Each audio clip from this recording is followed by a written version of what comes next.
Pemirsa, sesuatu yang tidak pasti itu dilarang oleh Islam. Bagaimana dengan asuransi? Apakah itu sesuatu yang tidak pasti?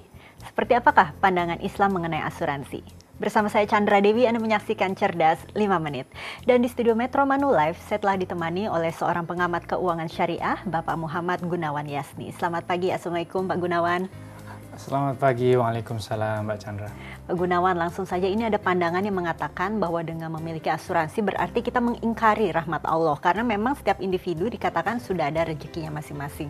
Sebetulnya bagaimana pandangan Islam dalam berasuransi ini, Pak? Nah, kita mungkin harus lihat apa yang Allah sampaikan melalui Rasulnya ya. Allah mengatakan melalui Rasulnya bahwa jangan kamu meninggalkan keluarga kamu dalam kondisi lemah, katanya.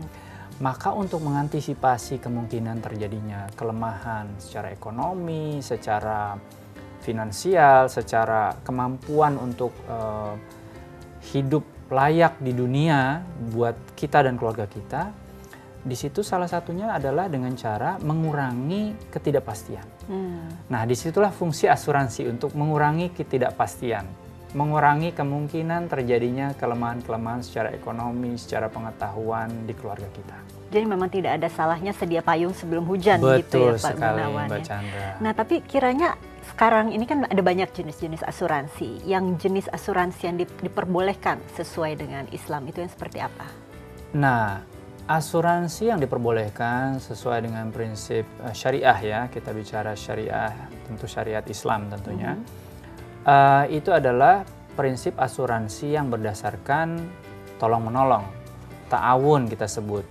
Dananya yang dikumpulkan untuk saling tolong-menolong kalau sampai terjadi musibah, ada yang harus ditanggung, itu namanya dana tabarruk kita sebutnya, atau dana kebajikan.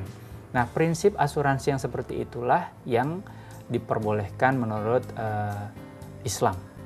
Nah, tentu saja kalau kita bicara prinsip, kita tentu namanya nanti dalam bentuk produk ya, produk asuransi itu bisa bermacam-macam.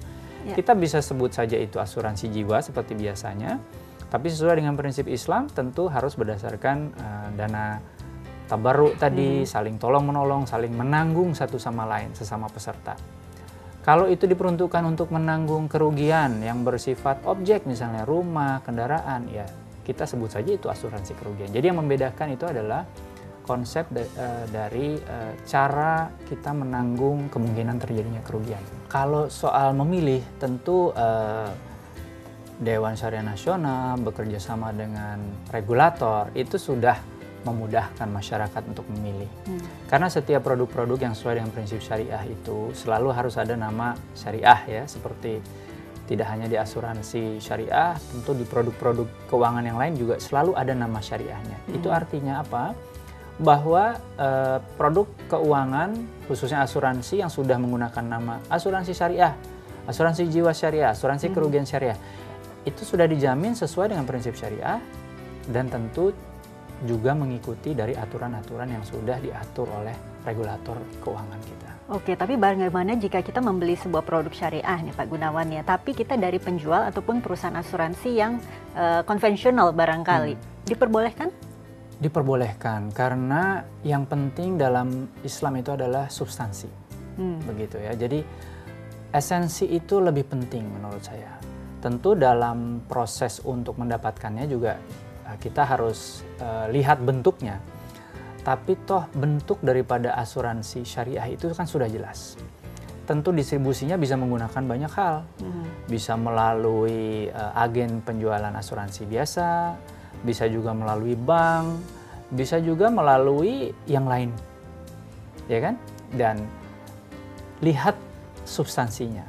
Lihat substansinya lagi-lagi. Sepanjang substansinya itu tidak bertentangan dengan prinsip syariah, maka silahkan itu dibeli ataupun didapatkan. Baiklah Pak Gunawan, terima kasih banyak Pak atas informasi yang diberikan kepada pemirsa di rumah. Sama-sama Mbak Chandra. Dan pemirsa, demikianlah Cerdas 5 Menit, Cerdas Finansial untuk episode kali ini. Saya Chandra Dewi, terima kasih dan selamat menunaikan ibadah puasa. Sampai jumpa.